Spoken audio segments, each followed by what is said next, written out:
Here's a Photoshop transformation restoration I want to show you. Here's a football team. I guess this photo's dating back about 30 years or so. Let's zoom into the sky. You can see damage in the photo. I'm going to fix that sky, and I'm going to add some happy blue clouds. There's the sky. Let me show you what we did with the layers, stuff I had done earlier. There's the background. Let's click on the first filter, which I called Hands and Faces. You can see the color of their skin. It changed the Caucasian. Adding some green grass, numbers on their shirts, blue sky, some colored pants and shirts. Let's zoom in here. Let me show you a close-up, and I'm going to remove the filters, and I'm going to show you step by step some of the things that we do when we restore media.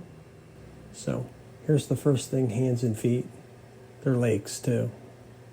It's the green grass, numbers on the shirt, pants, green pants.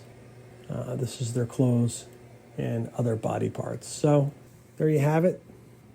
Hope you like it. If you need any of this type of work done for you or your family or friends, here's the before, black and white, and there's the after.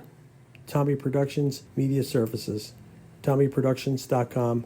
Thanks for watching. Appreciate it. Bye now.